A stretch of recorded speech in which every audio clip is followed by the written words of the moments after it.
লেখক সুমিত সান্যালের বিচ্ছেদের পর। অনিল দূর থেকে দেখল তিথি কথা মতো তার আবাসনের গেটের সামনে দাঁড়িয়ে আছে। তার মুখটা থমথমে দেখাচ্ছিল। ট্যাক্সি তিথির সামনে গিয়ে দাঁড়াতেই সে ট্যাক্সিতে উঠে পড়ল। ট্যাক্সি ছেড়ে দিয়েছে। তিথি গম্ভীর মুখে জানালার বাইরে তাকিয়ে আছে। তুমি কাগজটা পড়েছ? অনিল বলল। তিথি নীরবে মাথা নাড়ল। তোমার কিছু বক্তব্য আছে তাতে? না। তিথি একটা দীর্ঘশ্বাস ছেড়ে মাথা নাড়ল। অনিল তার উকিলের মাধ্যমে ফ্যামিলি কোর্টে ডিভোর্স নোটিশ জমা দিয়েছিল। দুজনে বিচারকের সামনে উপস্থিত হয়েছে। জজ একজন মহিলা। আপনারা দুজনে জানেন আজকে আপনাদের ডিভোর্স হচ্ছে না, আইনি বিচ্ছেদ হচ্ছে। ডিভোর্সের জন্য নোটিশ দেওয়ার পরে 1 বছর অপেক্ষা করতে হয়। জজ বললেন। হ্যাঁ ম্যাডাম, দুজনে একসাথে বলল। এবার আমাকে বিচ্ছেদের কারণটা বুঝতে হবে। আপনি কি কাজ করেন মিসেস রায়? তিথি জানালো সে একটি বহুজাতিক কোম্পানিতে কাজ করে। সে অ্যাকাউন্টস ম্যানেজার। আর আপনি মিস্টার রায়? আমি সরকারি অফিসে কাজ করি। আমি সেচ দপ্তরে ক্লার্ক। অনিল জানালো। তার মানে আপনার স্ত্রী আপনার থেকে উঁচু পোস্টে কাজ করে, আপনার থেকে বেশি মাইনে পায়, তাই আপনার গাত্রদাহ, সেই থেকে অশান্তি আর বিচ্ছেদের আবেদন? জজের স্বরে শ্লেষ। জবে থেকে ওর প্রমোশন হয়েছে তখন থেকে ওর ল্যাজ মোটা হয়েছে ম্যাডাম। অনিল তিক্ত কণ্ঠে বলল। আপনার কিছু বলার আছে মিসেস রায়? না ম্যাডাম, তিথি শান্ত কণ্ঠে বলল। আপনাদের একটি 5 বছরের মেয়ে আছে, সে মায়ের কাছে থাকবে নিশ্চয়ই? দুজনে সম্মতি জানালো। মেয়ের পালন পোষণের জন্য আপনি কিছু দাবি জানাননি মিসেস রায়? অনিল মাথা নিচু করে চুপ করে রইল। না ম্যাডাম, মেয়ে আমার সাথে থাকবে, আমি তার দায়িত্ব নেব। তবে মেয়ে আমাদের দুজনের, ও চাইলে যখন খুশি মেয়েকে দেখতে আসতে পারে। তিথি বলল। তার কণ্ঠে হঠাৎই করুণ সুর বেজে উঠল। সেটা জজের কানে বেজেছে, হয়তো অনিলেরও। আপনাদের একটা ফ্ল্যাট আছে যাদবপুরে, সেটা কি সব টাকা দেওয়া হয়ে গেছে? না ম্যাডাম, ব্যাংকের লোন আছে। কে লোনের কিস্তি দেয় প্রতি মাসে? সেটা ওর অ্যাকাউন্ট থেকে যায়। অনিল মাথা নিচু করে আস্তে করে বলল। এরপর সেটার কি হবে? অনিল মাথা নিচু করে চুপ করে দাঁড়িয়ে রইল। আমি দিয়ে যাব ম্যাডাম। কেন? বাড়ি তো দুজনের, অতএব তার দায়ভার কেন আপনি একা বহন করবেন? জজ চোখ তুলে অনিলের দিকে তাকালেন। অনিল মাথা নিচু করে রইল। অর্থাৎ আমি যা বুঝছি, আপনার অহং এবং অহংকারের জন্য আপনি মিসেস তিথি রায়ের কাছ থেকে বিচ্ছেদ চাইছেন, কিন্তু আপনারা মিউচুয়াল সেপারেশনের আর্জি দাখিল করেছেন। তাই আমি সেটা নাকচ করতে পারছি না, যদিও আমি জানি এটা অন্যায়। তারপর জজ আইনি বিচ্ছেদের আবেদন মঞ্জুর করে দিয়েছেন। বিচ্ছেদের কাগজ হাতে নিয়ে অনিল আর তিথি বাড়ি ফিরছে। তিথি আজ অনিলের জীবন থেকে চিরতরে বিদায় নেবে। ট্যাক্সিতে দুজনে পিছনের সিটে দুদিকে বসেছে। তিথি একদিকে বাইরে তাকিয়ে বসে রয়েছে। ওর চোখ দুটি ছলছল করছে। আগে তিথিকে দেখলে অনিলের রাগ হতো, গা জ্বলে যেত। কিন্তু আজ হঠাৎ অনিলের বুকে করুণ সুর বাজছে। আমি বোধহয় বাড়াবাড়ি করেছি। ও চলে যাবে, আমি আর দেখতে পারবো না ওকে। আমার মেয়ে, আমার গুনগুন। অনিল ভাবছে। ইতিমধ্যে ট্যাক্সি তাদের বাড়ি পৌঁছে গেছে। ঢাকুরিয়ায় তাদের 3 কামরার ফ্ল্যাট। বিয়ের 1 বছর পরেই শখ করে কিনেছিল দুজনে। দরজায় বেল শুনে মা দরজা খুলেছিলেন।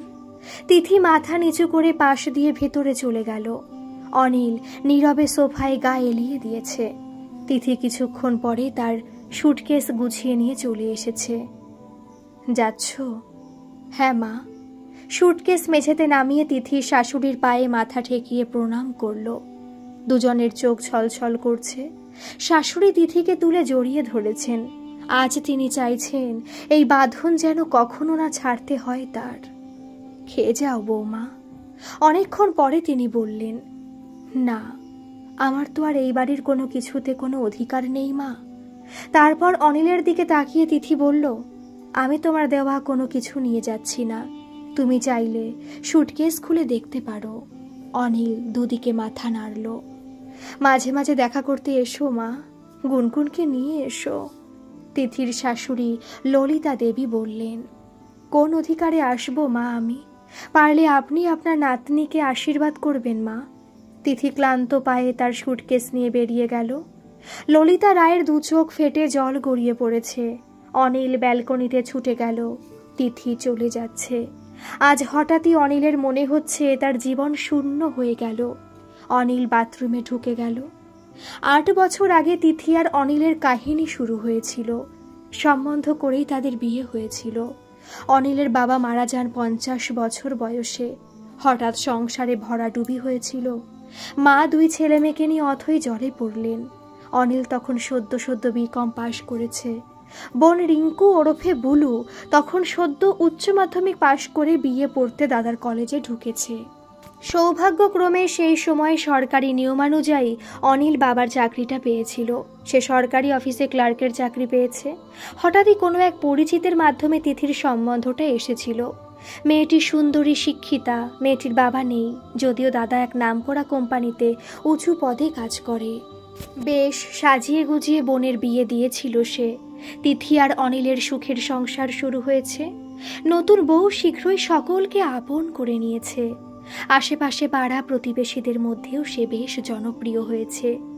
মধুচন্দ্রিমার মাসখানেক পরে একদিন তিথি স্বামীকে বলল, হ্যাঁ গো, আমি যদি চাকরি করি তোমার আপত্তি আছে কোনো? না না, আমি আপত্তি করব কেন? এখন যুগ পাল্টে গেছে। এখন মেয়েরা অসূর্যাঙ্গ স্পর্শ, গৃহবন্দী হয়ে বসে থাকে না। তুমি শিক্ষিত, অ্যাকাউন্টিংয়ের কোর্স করেছো, ভালো কম্পিউটার জানো, তুমি তো চাকরি করতেই পারো। বাড়িতে দুজনে কাজ করলে ঘরে একটু সচ্ছলতাও আসবে। অনিল সর্বান্তকরণে স্ত্রীকে সমর্থন করেছিল। তিথি একটি বহুজাতিক কোম্পানিতে অ্যাকাউন্টেন্টের চাকরি পেয়েছে।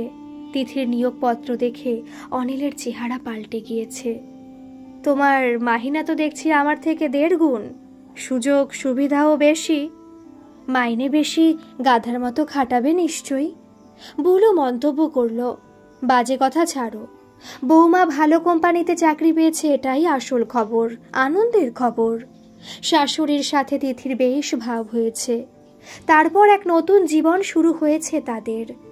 সকাল থেকে উঠেই ব্যস্ততা আরম্ভ হয়ে যায় সবার। বুলু কলেজ যাবে, তার কলেজ 8টা থেকে, তিথির অফিস 8:30 থেকে, কিন্তু তার অফিস সল্টলেকে, যেতে প্রচুর সময় লাগে। তাকে 7টায় রওনা হতে হয়। অনিলের অফিসটা 9টা থেকে, সে হেলতে দুলতে হাই তুলতে তুলতে 9টায় রওনা হয়। মা 5টায় উঠে পড়েন, চটপট বাথরুমের কাজ সেরে ফেলেন। একটা বাথরুম, সেটা নিয়ে হুড়োহুড়ি লেগে যায়। প্রতিদিন টেনশন, তিথিকে সময় অফিস যেতেই হবে, তাই সে শাশুড়ির সাথে উঠে পড়ে। বাথরুম থেকে বেরিয়ে সে দেখে শাশুড়ি দুজনের জন্য চা করে নিয়েছেন। মা, আপনি চা করে ফেললেন? তিথি বলে, তাতে কি হয়েছে, চা করা আর কি এমন কাজ? ললিতা দেবী হেসে বলেন। তিথি জলখাবারে জোগাড় করতে শুরু করে। সবার জলখাবার, বুলুর টিফিন, অনিলের টিফিন, তার নিজের টিফিন সে ঝড়ের গতিতে তৈরি করে ফেলে। শাশুড়ি তাকে সাহায্য করতে চান। আমি করে নেব মা। হ্যাঁ হ্যাঁ, আমি জানি আমার মা একাধারে লক্ষ্মী আর অন্নপূর্ণা। তিনি সস্নেহে পুত্রবধূর পিঠ চাপড়ে দেন। তিথি আর বুলু প্রায় প্রতিদিন একসাথে এক বাসে রওনা হয়। যদিও বুলুর কলেজ ঢাকুরিয়ায়, বিকেলে ফেরার সময় সবার পৃথক পৃথক। তিথি সবার শেষে ফেরে। তারা যাদবপুর এক অখ্যাত গড়ির মধ্যে এক জীর্ণ হতশ্রী একতলা বাড়িতে ভাড়া থাকে। বাইরেটা প্লাস্টার খসে পড়া, ইট বের করা চেহারা, কোনোদিন বোধহয় রং টং কিছু করা হয়নি। অন্ধকার স্যাঁতসেঁতে রান্নাঘর, শ্যাওলা ধরা বাথরুম। প্রথম দিন এই বাড়িতে এসে তিথির চোখে জল চলে এসেছিল। সে চিরদিন সচ্ছল পরিবারে মানুষ হয়েছে। বড়লোক না হলেও তিথির বাবা বেশ উচ্চ শিক্ষিত ছিলেন, কলেজে পড়াতেন। ওনারা এক আধুনিক ফ্ল্যাটে ভাড়া থাকতেন। তারপর দাদা ইঞ্জিনিয়ারিং পাশ করে যখন বহুজাতিক কোম্পানিতে যোগ দিল, তখন সে একটা সুন্দর ফ্ল্যাট কিনেছিল। দাদা সুমন্ত ভালোবেসে বিয়ে করেছিল। স্ত্রী তাদের সন্তানকে জন্ম দেওয়ার সময় মারা যায়। সন্তানও বাঁচেনি। সে তার বিধবা মাকে নিয়ে থাকে। এখন সে রামকৃষ্ণ মিশন ভারত সেবাশ্রম নিয়ে থাকে। গরিব ছেলে মেয়েদের বিনে পয়সায় পড়ায়।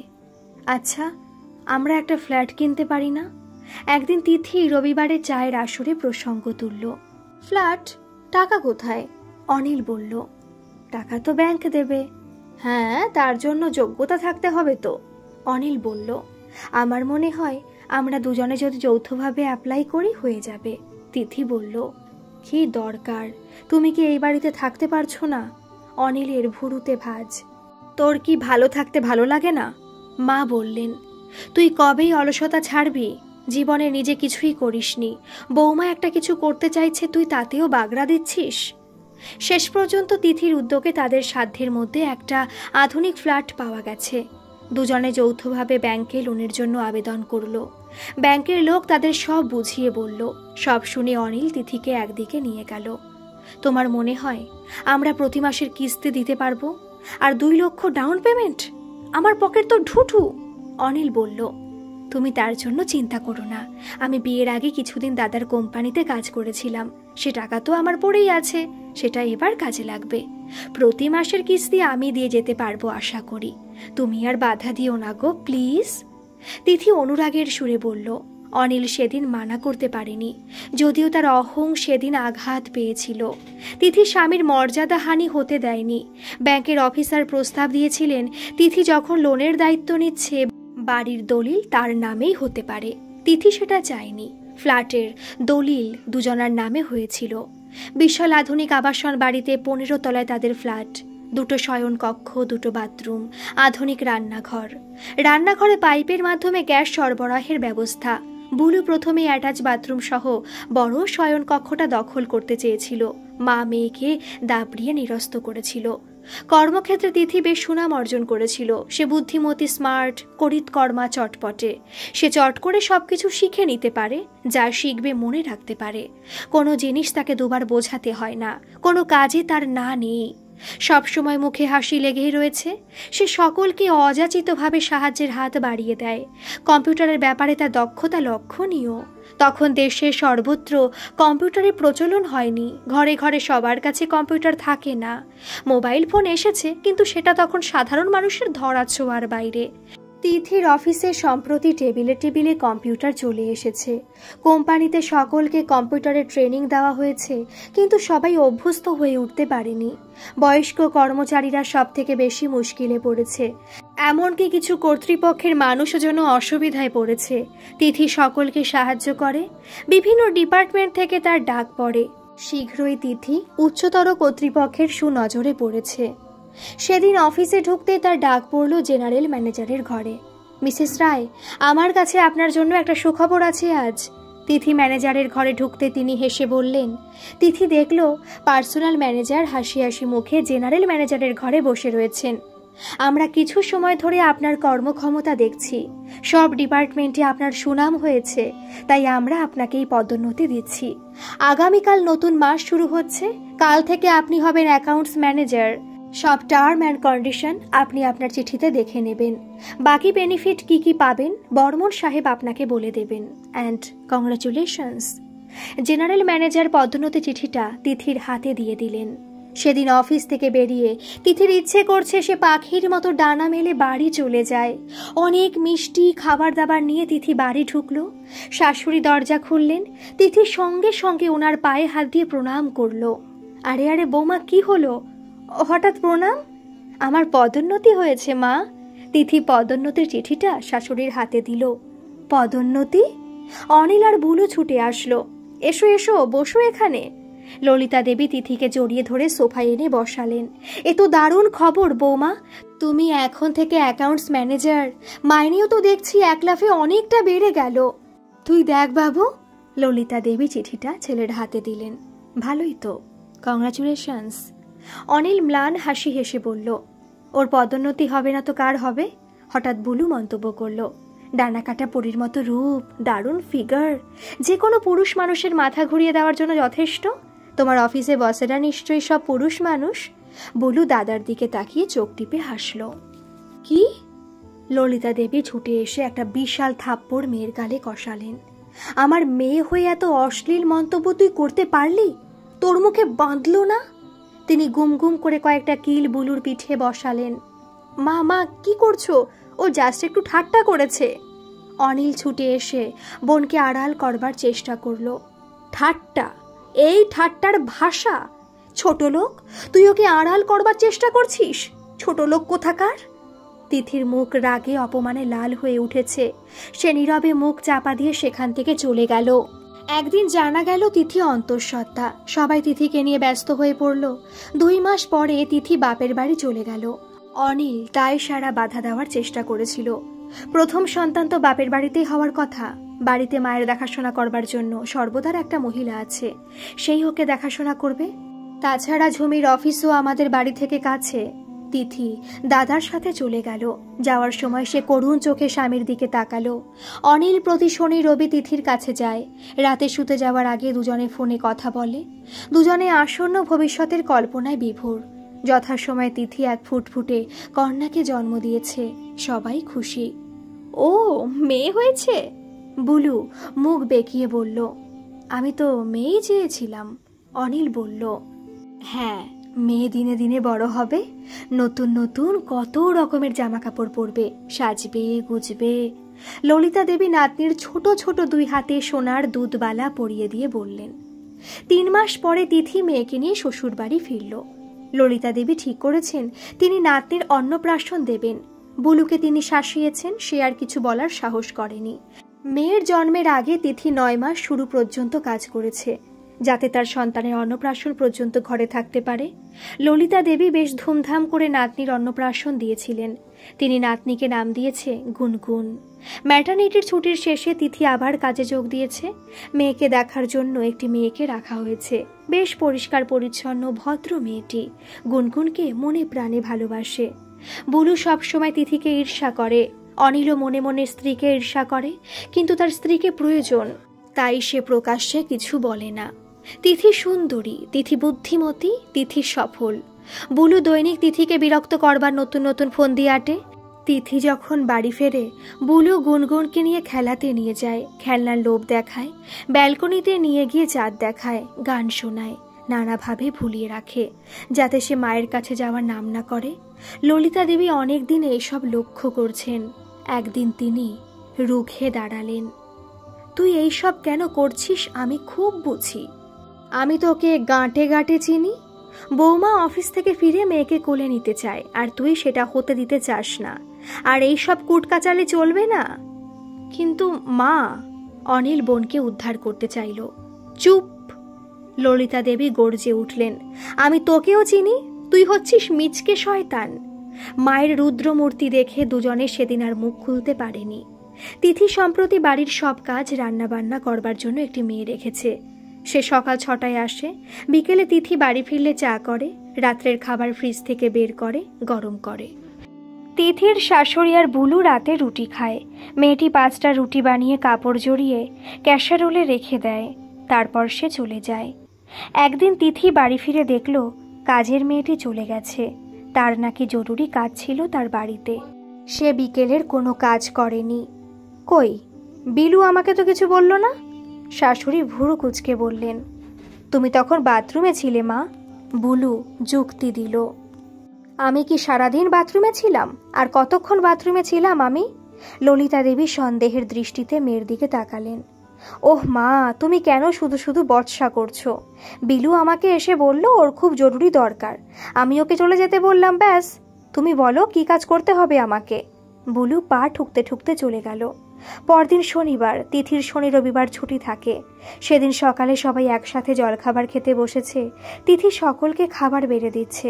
তিথি চা করতে রান্নাঘরে গেল। বুলু আতকে উঠল। বিলু যদি বৌদিকে বলে দেয়, তার কদর্যতা যদি ফাঁস হয়ে যায়। বিলু তখন তিথিকে বলছে, কালকে তোমরা কাদের বাড়িতে নেমন্তন্ন খেতে গিয়েছিল গো বৌদি? ছর্দি বলল, তাই আমাকে বাড়ি পাঠিয়ে দিল তাড়াতাড়ি। রান্নাঘরের দরজার সামনে বুলু পাথর হয়ে গেছে, মুখে চোখে আতঙ্ক। না, এখানে না, আমরা শ্যামবাজারে এক জনার বাড়ি গিয়েছিলাম। তিথি বুলুর দিকে তাকিয়ে বলল। বুলু লজ্জিত মুখে দাঁড়িয়ে রইল। তুমি আবার আসলে কেন বুলু? জলখাবার শেষ হয়েছে, টেবিলে গিয়ে বসো, আমি এখনই চা নিয়ে যাচ্ছি। একসময় সুযোগ বুঝে বুলু তিথির কাছে এসে ক্ষমা চাইল। তুমি আমাকে পছন্দ করো না আমি জানি বুলু, কিন্তু তুমি আমার স্বামীর বোন, তুমি আমারও বোন। আমি স্বপ্নেও তোমাকে অপদস্থ করতে চাই না। তিথি বলল, আমি ভুল করেছি বৌদি, তুমি আমাকে একবার, শুধু একবার ক্ষমা করে দাও। বুলু কাঁদতে কাঁদতে তিথির পায়ের ওপর লুটিয়ে পড়ল।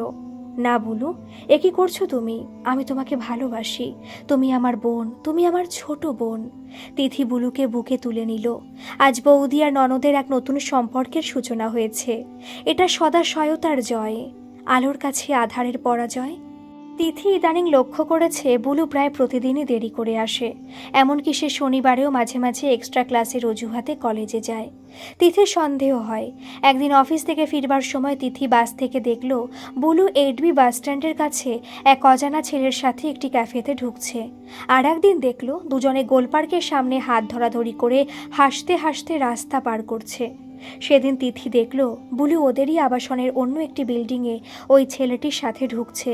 তিথি ছুটে ওদের পেছনে ধাওয়া করলো, কিন্তু ততক্ষণে লিফট ছেড়ে দিয়েছে। বুলু দেখতে পায়নি, কিন্তু তিথি দেখে ফেলেছে ওদের লিফট কত তলায় যাচ্ছে। দৈবক্রমে পাশের লিফটটা তখনই তিথির পাশে এসে দাঁড়িয়েছে। তিথি চট করে লিফটে উঠে পড়ল। দুটো লিফট কয়েক মিনিটের তফাতে একই তলায় পৌঁছেছে। দুজনে কোন ফ্ল্যাটে ঢুকেছে তিথি দেখে ফেলেছে। তিথি ওই ফ্ল্যাটের সামনে গিয়ে পৌঁছলো। সে হঠাৎ দেখলো ফ্ল্যাটের দরজাটা ভেতর থেকে বন্ধ করেনি তারা। একটু ঠেলতে তিথি যা দেখলো তাতে তিথির চক্ষু স্থির।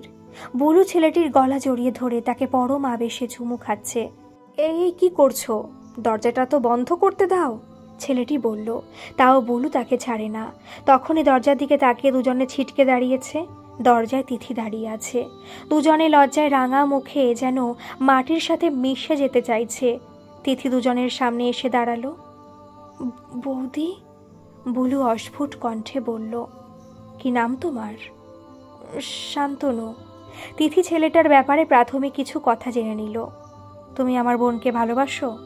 শান্তনু নীরবে মাথা নিচু করে মাথা নাড়ল। বুলু, তুমি? হ্যাঁ বৌদি, ও খুব ভালো বৌদি, আমি ওকে ছাড়া থাকতে পারবো না, বুলু আকুল কণ্ঠে বলল। তিথি হেসে ফেলল। বাব্বা, ব্যাপারটা এত দূর গড়িয়েছে? তাহলে তো কথা আরম্ভ করতে হয়। আচ্ছা শান্তনু, তোমার মা বাবা? হঠাৎ শান্তনুর দু চোখ ভরে উঠল। ওর কেউ নেই বৌদি। বুলুরও চোখে জল চলে এসেছে। ওর মা ওর ছোটবেলাতেই মারা গিয়েছিলেন, বাবা ওকে মানুষ করেছেন, তিনি গত বছর মারা গেছেন। বুলুর দুই চোখ ঝরে পড়েছে। তিথিরও দুই চোখ ছলছল করে উঠেছে। আজ থেকে তুমি একা নাও ভাই, আমি আছি তোমার কাছে। আজ থেকে তুমি আমার ভাই, আমি তোমাদের বিয়ে দেব। আমি মাকে বুঝিয়ে বলবো, তোমরা চিন্তা করবে না। দুজনে একসাথে তিথিকে প্রণাম করলো। তিথি বুলুকে সাথে নিয়ে বাড়ি ফিরল। আরে আজ তোমরা দুজনে একসাথে? হ্যাঁ মা, ফিরতি পথে ওকে পেয়ে গেলাম, তিথি বলল। সুযোগ বুঝে তিথি শাশুড়িকে বুলুর ব্যাপারটা জানালো। শুনে তিনি লাফিয়ে উঠতে গেলেন। তিথি তাকে বুঝিয়ে শান্ত করল। আমি ছেলেটিকে দেখেছি মা, শান্তনু ভালো ছেলে, শান্ত, ভদ্র, শিক্ষিত, নামকরা বহুজাতিক কোম্পানিতে ইঞ্জিনিয়ার।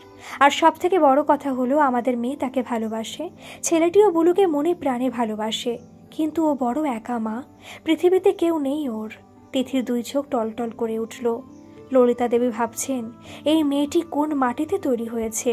বুলু ওকে হেনস্থা করবার কোনো সুযোগ কখনো ছাড়েনি। ঠিক আছে মা, তিনি তিথির চিবুক স্পর্শ করে বললেন। তুমি যখন পরখ করে দেখেছ, আমার আর কিছু দেখবার নেই। না না মা, সে কেন হবে? আমি ওকে একদিন আমাদের বাড়িতে ডাকবো। পরশু রবিবার, পরশুই ডাকা যায় শান্তনুকে। বিয়ে ঠিক হওয়া থেকে বিয়ের দিন অবধি 3 মাস সময় ছিল। এই 3 মাস ধরে তিথি বেশ কয়েকবার বুলু আর মাকে সাথে নিয়ে বিয়ের বাজার করতে বেরিয়েছে। রিঙ্কুর জন্য শাড়ি কাপড় কিনেছে, বিয়ের অন্যান্য জিনিসপত্র কিনেছে। আজ রিঙ্কু আর শান্তনুর বিয়ে। বুলুকে সাজাবার জন্য বিউটিশিয়ান এসেছে।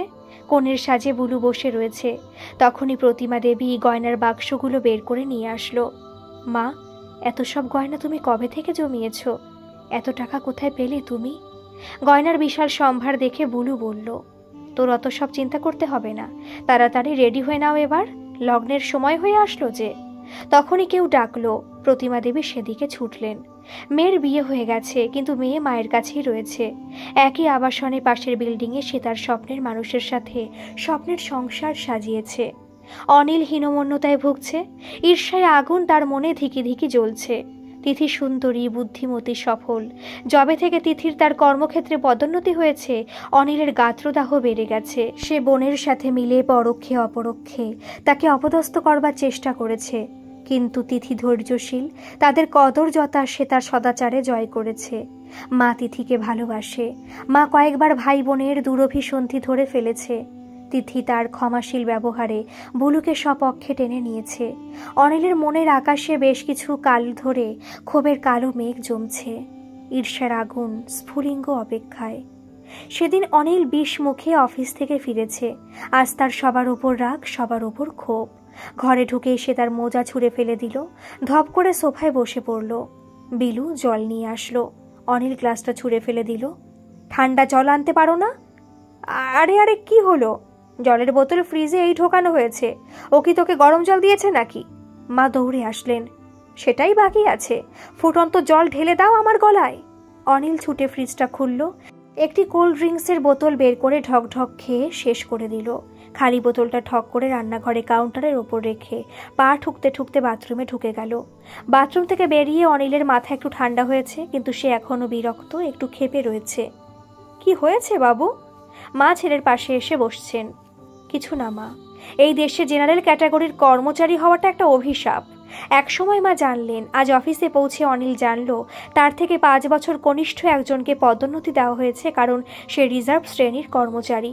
লোকটা কিচ্ছু কাজ জানে না, কোনো কাজ করতেও চায় না, কিন্তু তাহলে কি হবে? সে তফসিলি জাতির, ওরা বিশ্বের সুবিধাপ্রাপ্ত শ্রেণী, আমরা তো সব অপদার্থ। তিথি সাধারণত বিকেলে 6টা থেকে 7টার মধ্যে বাড়ি চলে আসে। সেদিন কি হয়েছে কে জানে, 1:30 বেজে গেছে, তিথি এখনো ফেরেনি। ললিতা দেবী গুনগুনকে খাইয়ে দিয়েছেন। আজ বৌমার এত দেরি হচ্ছে, আমার চিন্তা হচ্ছে। দেখো কোথায় কার সাথে ঘুরে বেড়াচ্ছে মাগি। অনিল বিষ মুখে বলল। কি বললি? ছি ছি, এটা কোন ভাষায় কথা বলছিস নিজের স্ত্রীর সম্বন্ধে? একেবারে পচা পাকে নেমে গেছিস ছোট লোক। মা ছেলেকে কড়া স্বরে ভর্ৎসনা করলেন। তখনই ক্লান্ত বিধ্বস্ত তিথি ঘরে ঢুকল। প্রতিমা দেবী পুত্রবধূর দিকে এগিয়ে গেলেন। কি ব্যাপার বৌমা, আজ এত দেরি? তো কি করব মা, আমি কি হাওয়া খেতে গিয়েছিলাম? তিথি বিরক্ত কণ্ঠে বলল। কি এত বড় সাহস? অনিল হাত উঁচিয়ে তিথিকে মারতে গেল। তার 2 চোখে আগুন। মা ছেলেকে আটকাতে চাইলেন, কিন্তু ছেলের ধাক্কায় তিনি ছিটকে পড়লেন। তার কপাল দিয়ে রক্ত পড়ছে। মা! তিথি চিৎকার করে মাকে দেখতে ছুটল। খবরদার, তুমি মাকে ছোবে না। অনিল তিথিকে ঠেলে সরিয়ে দিল। যাও এখান থেকে। গুনগুন কাঁদতে শুরু করলো। বাবা দিদাকে মেরেছে, বাবা খারাপ, বাবা খারাপ। তিথি মেয়েকে কোলে তুলে নিজের ঘরে চলে গেল। অনেক রাতে অনিল ঘরে আসলো। তিথি শূন্য চোখে বাহিরের অন্ধকারের দিকে তাকিয়ে মেয়ের পাশে বসে রয়েছে। এইভাবে আর চলতে পারে না তিথি, অনিল গম্ভীর কণ্ঠে বলল। তিথি মুখ ঘুরিয়ে অনিলের দিকে তাকালো। I need a divorce. Anil ঠান্ডা স্বরে বলল। ডিভোর্স? তিথি অস্ফুট স্বরে বলল। আমি অশান্তি চাই না, মিউচুয়াল হলে ভালো। ঠিক আছে, তিথি শান্ত স্বরে বলল। কাল বিকেলে যেন আমি তোমাকে এই বাড়িতে না দেখি। উত্তরের অপেক্ষা না করে অনিল নিজের বালিশ তুলে অন্য ঘরে চলে গেল। পরদিন ভোরে উঠে প্রতিমা দেবী দেখলেন তিথি স্নান সেরে প্রস্তুত হয়ে দাঁড়িয়ে রয়েছে। মেয়ের জামা কাপড় সে একটা ছোট সুটকেস গুছিয়ে নিয়েছে। তুমি কোথায় যাচ্ছ বৌমা? আপনি তো কাল সব জানলেন মা, আমাকে এই বাড়ি ছেড়ে চলে যেতে হবে। তিথি মাথা নিচু করে বলল। ও বললেই হবে? বাবুর মাথা খারাপ হয়ে গেছে, আমি ওর বেয়াদবি চলতে দিতে পারি না। তুমি কোথাও যাবে না। প্রতিমা দেবী তিথির হাত ধরে বললেন। আমাকে ক্ষমা করবেন মা, আমার খুব খারাপ লাগছে। আমাকে আপনার হুকুম অমান্য করে চলে যেতে হচ্ছে, আর বঞ্চনা সইবার শক্তি নেই আমার। আমি আর কিলচর খেতে পারবো না মা। তিথি শাশুড়িকে প্রণাম করে ঘুমন্ত মেয়েকে কোলে তুলে বেরিয়ে গেল। তিথি চলে গেছে। সকালে উঠে অনিল দেখল তিথি মেয়েকে নিয়ে চলে গেছে। তো কি করবে ও? তোর মতো অসভ্য অভদ্র জানোয়ারের হাতে কিলচর খাওয়ার জন্য পড়ে থাকবে? আমার ছেলে এত নিচে নামতে পারে? জানোয়ার কোথাকার! মা কড়ার স্বরে ছেলেকে ভর্ৎসনা করলেন, বকলেন, নানাভাবে বোঝালেন। বুলু দাদাকে বোঝালো। তিথির দাদা তিথির মা বারে বারে অনুরোধ করলো, অনুনয় করলো, কিন্তু অনিল অনড়। আপনাদের ওর হাতে পায়ে ধরতে হবে না মা। ও যদি ডিভোর্স চায়, ডিভোর্স হবে। শেষ পর্যন্ত তিথি বলল। শীঘ্রই অনিল উকিলকে দিয়ে ডিভোর্সের কাগজ তৈরি করিয়ে তিথির কাছে নিয়ে গেল। তিথি নীরবে সেটা সাইন করে দিল। ভালো করে দেখে নাও, অনিল অন্যদিকে মুখ ঘুরিয়ে বলল, আমার কিছু দেখার নেই। তিথি শান্ত স্বরে বলল। অনিল কাগজটা তার ব্যাগে ঢুকিয়ে নিল। দেখল তিথির মা আর দাদা দাঁড়িয়ে রয়েছে। তুমি যা চেয়েছো পেয়ে গেছো, এবার তুমি যেতে পারো, দাদা গম্ভীর কণ্ঠে বলল। তিথি আর অনিলের বিচ্ছেদ হয়ে গেছে। তিথি চলে গেছে অনিলের জীবন থেকে। অনিল বাথরুমে ঢুকে গেল। আজ তার শরীর মন অবসন্ন। সে শাওয়ার খুলে দিয়ে তার নিচে দাঁড়ালো। তার চোখের সামনে অতীতের কিছু ছবি ভেসে উঠেছে। তার বাহ্য জ্ঞান যেন লোপ পেয়েছে। কেন এই সময় ওর ছবিটা ভেসে উঠছে চোখের সামনে? একটা ঝলমলে পরিপূর্ণ সন্ধ্যা, চারিদিক উজ্জ্বল, মুখে হাসি, হই হট্টগোল, কোলাহল, আর সানাইয়ের বুকে আলোড়ন তোলা সুর, ছাদনাতলা, ডাগর দুটি চোখের সাথে হৃদয়ের মিতালি। অনিল চোখ ফেরাতে পারেনি। পাশ থেকে কেউ যেন ঠেললো ওকে। নে হয়েছে, ওকে দেখবার অনেক সময় পাবি। চারিদিকে হাসির রোল উঠল। নিমেষে চিত্রপট পাল্টে গেল। ডিভোর্স কোর্টে জজ বলছেন, আপনার অহং এবং অহংকারের জন্য আপনি মিসেস তিথি রায়ের কাছ থেকে বিচ্ছেদ চাইছেন। ফিরতি পথে ট্যাক্সিতে বসে তিথির ছলছলে চোখ জোড়া আজ অনিলের বুকের মধ্যে ঝড় তুলেছে। কিন্তু হায়, তিথি নেই, তিথি চলে গেছে। আরে আর কতক্ষণ লাগাবি বাথরুমে? মায়ের গলা শুনে অনিলের জ্ঞান ফিরল। বাথরুম থেকে বেরিয়ে অনিল দেখল ঘরে অপার্থিব নিস্তব্ধতা। মা টেবিলে খাবার বেড়ে দিয়েছে। মা, তুমি বসবে না? না, ইচ্ছে নেই। মা অন্যদিকে মুখ ঘুরিয়ে বললেন, না খেলে তোমার শরীর খারাপ হয়ে যাবে মা, অনেক বেলা হয়েছে। অনিল বলল, ঢং করিস না তো, দরদ দেখানো হচ্ছে। আর কিছু লাগবে কিনা বল, মা বিষাক্ত কণ্ঠে বললেন। অনিল মাথা নাড়ল। মা হনহন করে নিজের ঘরে ঢুকে দরজা বন্ধ করে দিলেন। অনিল সেদিকে তাকিয়ে রইল। সন্ধ্যার সূর্য পশ্চিমে ঢলে পড়েছে। বাইরের ঘরে দুজনে বসে রয়েছে নীরব। সামনে চায়ের শূন্য কাপ পড়ে রয়েছে। আমি আসি মা। এসো। বিলু প্রতিমা দেবীকে বলে বেরোতে যাবে, তখনই ডোরবেল বেজে উঠল। বিলু দরজা খুলতে বুলু ঘরে ঢুকল। বিলু চলে গেছে। তুই বৌদিকে সত্যি সত্যি ছেড়ে দিলি দাদা? দুপুরে দেখলাম বৌদি কাঁদতে কাঁদতে চলে গেল। বুলু আক্ষেপের সুরে বলল। অনিল কিছু বলল না। কিছু বলবি না দাদা? এবার বুলুর কণ্ঠে বিরক্তি, তিক্ততা। সুখের থেকে শান্তি ভালো। সব অশান্তির মূলে তুই। সারা জীবন কাউকে শান্তিতে থাকতে দিসনি, আর তুই থাকবি শান্তিতে? মা ঝংকার দিয়ে উঠলেন। তুই থাকবি একাই বাড়িতে। আমি এমন কুলাঙ্গার ছেলের সাথে থাকবো না। যে ছেলে নিজের বউকে সহ্য করতে পারে না, নিজের মেয়েকে নির্দ্বিধায় ত্যাগ করতে পারে, তার কাছে আমি থাকবো? আজ আমার শরীর চলছে, কয়েকদিন পর আমার বয়স হবে, তখন আমি পড়ে পড়ে ওর কাছে লাথি ঝাঁটা খাবো? অনিল অবাক চোখে মায়ের দিকে তাকিয়ে আছে। মুখে কিছু বলল না। আজ কেন জানে না, অনিলের মনে হচ্ছে সে তিথির ওপর অন্যায় করেছে। নিজের অপারগতার জন্য সে তিথিকে কাঠগড়ায় দাঁড় করিয়েছে। সে কি তিথিকে হিংসে করেনি? এ কি বলছো মা? তুমি কোথায় যাবে? এটা তো তোমার বাড়ি। বুলু বলল, না, এই বাড়িতে আমার কোনো অধিকার নেই। আমি বৌমার কাছে চলে যাব, নইলে বৃদ্ধাশ্রমে চলে যাব। কিছু না হলে মা গঙ্গা তো আছেই। ভাই বোন মায়ের দিকে তাকিয়ে রয়েছে। আমার কথার কোনো মূল্য আছে তোদের কাছে? মা উত্তেজিত কণ্ঠে বললেন। রোজ তোরা দুজনে মিলে বৌমাকে পাকে ফেলার চেষ্টা করেছিস, তুচ্ছ তাচ্ছিল্য করেছিস, নানাভাবে ওকে হেনস্থা করেছিস। আমি কতবার তোদের বুঝিয়েছি, বকেছি, মেরেছি, কিন্তু জানি না বৌমাকে নিয়ে তোদের কেন এত জ্বালা। অনিলের না হয় কারণ ছিল, তিথি ওর তুলনায় সফল, ওর দুগুণ মাইনে পায়, কোম্পানিতে তার সুনাম হয়েছে, ও চিরদিন তার বউকে হিংসে করেছে। কিন্তু তুই কেন তিথিকে বিরক্ত করেছিস? তুই কি ভাবিস আমি জানতে পারি না? তুই বৌমাকে বিরক্ত করবার জন্য বিলুকে মিথ্যে কথা বলে ও অফিস থেকে ফেরার আগে বাড়ি পাঠিয়ে দিয়েছিস। তুই করিসনি? ললিতা দেবী ভুরু কুঁচকে মেয়ের দিকে তাকালেন। হ্যাঁ মা, আমি অন্যায় করেছি, আমি জানি। আমি বৌদির কাছে সেটা স্বীকার করেছি, ক্ষমাও চেয়েছি, আর বৌদিও আমাকে অকাতরে ক্ষমা করে দিয়েছিল। আর বৌদির কথাগুলো ভুলতে পারিনি মা। বৌদি বলেছিল তুমি আমাকে ভালোবাসো না বলু, আমি জানি, কিন্তু আমি তোমাকে ভালোবাসি। তুমি আমার স্বামীর বোন, তাই আমারও বোন। বলুর দু চোখ জলে ভরে আসলো। তোরা ওর প্রতি অন্যায় করেছিস, কিন্তু সে সব সময় নিজেকে উজাড় করে দিয়েছে এই পরিবারের জন্য। এই যে তোর বিয়ে হলো, তিথি উদ্যোগ নিয়ে তোর বিয়ে দিয়েছে। তোর দাদা কি করেছে? বিয়ে বাবদ স্রেফ 30,000 টাকা ধরিয়ে দিয়েছে আমার হাতে। সোজা বলে দিয়েছে এর বেশি নাকি সে দিতে পারবে না। আর তিথি কি করেছে? নিজের সব টাকা আমার হাতে তুলে দিয়েছে, ধার করে 1 লক্ষ টাকা পর্যন্ত জোগাড় করেছে। তোমরা জানতেও পারোনি ও আমাকে দিব্যি দিয়েছিল, কিন্তু আজ যখন সব শেষ করে দিয়েছিস তোরা, তখন আমাকে বলতেই হলো। এই যে গা ভর্তি গয়না নিয়ে বিয়ের পিড়িতে বসেছিস তুই, সেগুলো কোথা থেকে আসলো? দুজনে অবাক চোখে মায়ের দিকে তাকালো।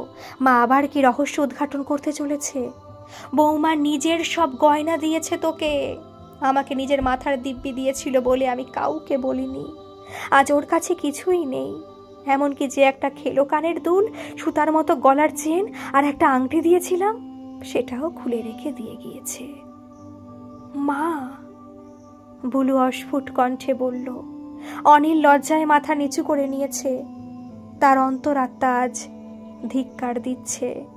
তুই তো তিথির স্বামী। প্রতিমা দেবী এবার ছেলের উদ্দেশ্যে বললেন, তোর ওর প্রতি কেন যে এত জ্বালা আমি বুঝি না। একটা মানুষ এত নিষ্ঠুর কি করে হতে পারে? তুই ওকে কখনো ভালোবাসিসনি, এমনকি ওইটুকু মেয়ে তাকেও ভালোবাসিসনি। সেদিন বৌমার সাথে দেখা হলো, বিলুর মাইনে দিতে এসেছিল। গুনগুন সব সময় বাবার জন্য কাঁদে, আর বাবা মেয়েকে বিন্দু মাত্র ভালোবাসে না, কারণ তিথি তাকে জন্ম দিয়েছে। শেষে প্রতিমা দেবীর কণ্ঠস্বর বিকৃত হয়ে উঠেছে। না না না মা, আমি ভুল করেছি, আমি অন্যায় করেছি, আমি জানি। অনিল ফুপিয়ে কেঁদে উঠল। বুলুও কাঁদছে। আমার নিজেকে অপরাধী মনে হয়। আমার ছেলে মেয়ে বৌমার জীবন ছাড়খাড় করে দিল। প্রতিমা দেবীও এবার কেঁদে ফেললেন। না মা, আমরা দোষ করেছি, আমাদের ক্ষমা করো মা। দুজনে মায়ের পায়ের ওপর লুটিয়ে পড়ল। আমার কাছে ক্ষমা চেয়ে কি হবে? দোষ তো তোরা করেছিস বৌমার প্রতি। আমি বৌদির কাছে যাব মা, আমি এখনই বৌদির কাছে যাব। বুলু তার চোখ মুছে উঠে দাঁড়ালো। আমিও যাব তিথির কাছে, আমার গুনগুনের কাছে। অনিলও উঠে দাঁড়িয়েছে। তোমরা এখন যাবে এত রাতে? কারো খেয়াল হয়নি? শান্তনু দরজায় দাঁড়িয়ে রয়েছে। সকলে চমকে শান্তনুর দিকে তাকালো। কালকে শনিবার, কালকে বৌদির ছুটি, তোমরা সকাল সকাল যেও। সেই রাতে ভাই বোন কেউ ঘুমাতে পারেনি। যখনই বুলুর একটু তন্দ্রা আসছে, সে চমকে জেগে উঠছে। শান্তনু তাকে বোঝাচ্ছে, কাছে টেনে তার মাথায় পিঠে হাত বুলিয়ে দিচ্ছে। অনিল আজ মুহ্যমান। তার চোখের সামনে তিথির মর্মাহত মুখ ভেসে উঠেছে, যখন সে তাকে কঠিনভাবে ডিভোর্সের কথাটা বলেছিল। আমি কি করে এই কথাটা তিথিকে বলতে পারলাম?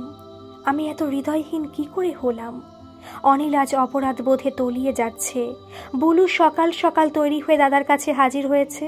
আজ অনিলও সকাল সকাল উঠে পড়েছে। মা যথারীতি সকাল 5টায় উঠে পড়েছেন। তোদের যদি জ্ঞানোদয় হয়ে থাকে, তাহলে অকপটে ভুল স্বীকার করবি। ক্ষমা চাইতে হলে নত হতে হয়। সেটা যদি না পারো তবে যেতে হবে না। অনেক অপমান করেছো বৌমার।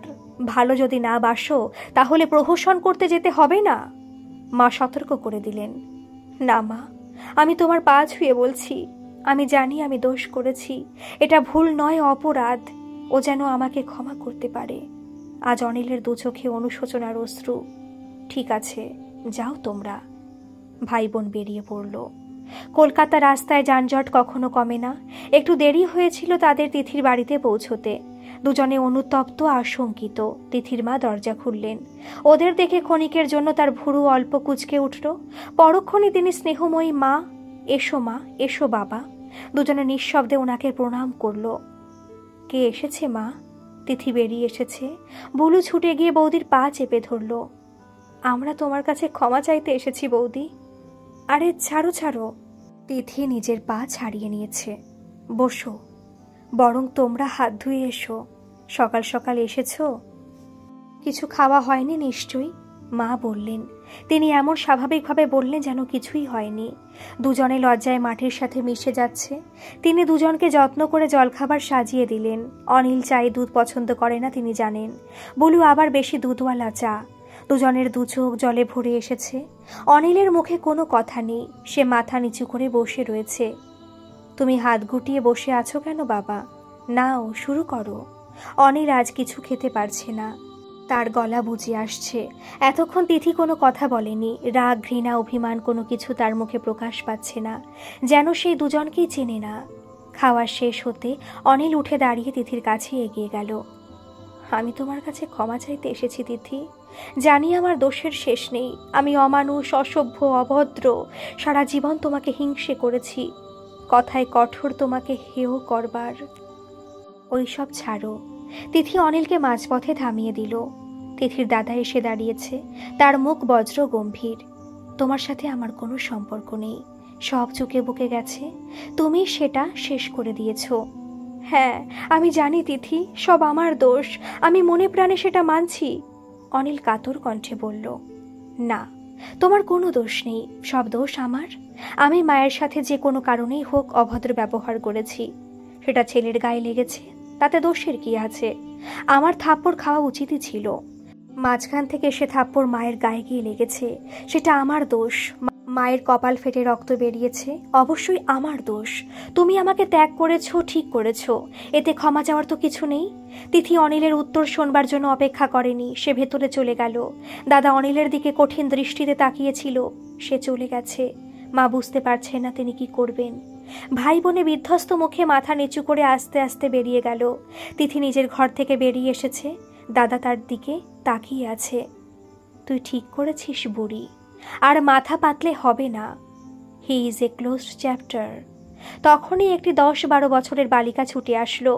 দিদি, দিদি, জামাইবাবু অজ্ঞান হয়ে পড়ে গেছে। কি? তিথি ঊর্ধ্বশ্বাসে ছুটল। নিচতলায় লিফটের সামনে অনিল অচেতন পড়ে আছে। বুলু পাগলের মতো কাঁদতে কাঁদতে দাদাকে ঠেলছে। দাদা, দাদা, ওঠো না দাদা, ওঠো না। দাদা চোখ খুলছে না বৌদি। দাদা মারা গেছে। দাদা, দাদা। বুলু বৌদিকে জড়িয়ে ফুপিয়ে কেঁদে উঠল। তিথি ছুটে আবাসনের গেটের সামনে থেকে গাড়ি ধরে নিয়ে এসেছে। দাদাও চলে এসেছে। দুজনে ধরাধরি করে অনিলকে গাড়িতে তুলল। গাড়ি হসপিটালের দিকে ছুটল। 3 দিন জমে মানুষের সংগ্রাম চলল। তিথির সাথে অনিলের আইনত কোনো সম্পর্ক নেই, কিন্তু সে সেখানেই পড়ে রয়েছে, আশঙ্কিত, আতঙ্কিত। ডাক্তাররা কোনো কথা দিতে পারছেন না। আমরা কি বলবো? ম্যাসিভ স্ট্রোক, কিন্তু ব্রেনের কোনো ক্ষতি হয়নি যা দেখছি। জ্ঞান ফিরছে না কেন বুঝতে পারছি না আমরা। কোনো কিছুতে ভীষণ মানসিক আঘাত পেলে এরকম হয়, বয়স্ক ডাক্তার বোঝালেন। তিথি সমানে কেঁদে যাচ্ছে। আমি ওকে মেরে ফেললাম, আমি এত নিষ্ঠুর। 2 বাড়ির সবাই হসপিটালে পড়ে রয়েছে, কিন্তু কে কাকে সামলায়? 3য় দিন হঠাৎ অনিল চোখ খুলল। তিথি আর বুলু আইসিইউতে থাকবার অনুমতি পেয়েছিল। দুজনে তার কাছে ছুটে গেল। তিথি, তিথি অনিলের মুখের উপর ঝুঁকে পড়ল। আমাকে একবার ক্ষমা করতে পারবে প্লিজ? যাওয়ার আগে একবার। অনিল হাত জোর করে ক্ষীণ কণ্ঠে বলল। তার 2 চোখের কোল ছাপিয়ে জল গড়িয়ে পড়েছে। সে হাত জোর করে আছে। হঠাৎ তার হাত 2 পাশে পড়ে গেল। তিথি তার বুকে ঝাঁপিয়ে পড়ল। হ্যাঁ গো হ্যাঁ, তুমি শান্ত হও, তুমি কেঁদো না। কিন্তু অনিলের চোখ বন্ধ। বুলু ডাক্তারকে ডাকতে ছুটল। নার্স রোগীর মাথার কাছে লাগানো মনিটর দেখে দ্বিধায় পড়ে গেছে। সবকিছু তো নর্মাল দেখাচ্ছে স্যার, ডাক্তার আশাতে নার্স বলল। তবে? তিথি বলল, ও চোখ খুলছে না কেন? আপনি শান্ত হন ম্যাম। ওষুধের জন্য উনি আচ্ছন্ন অবস্থায় আছেন, উনি ঠিক আছেন। তিথি, আমি আছি। অনিলের ক্লিষ্ট মুখে হালকা হাসি রেখা ফুটে উঠেছে। যাও, তুমি খুব খারাপ। তিথি অনিলের হাত চেপে ধরেছে। আজ সবাই মিলে অনিলকে বাড়ি নিয়ে যেতে এসেছে। আজ তাদের আবার নতুন জীবন শুরু হয়েছে। গল্পটি যদি ভালো লাগে তাহলে প্লিজ একটা সাবস্ক্রাইব করে আমার পাশে থাকবেন। কেমন লাগলো কমেন্টে জানাবেন। ধন্যবাদ।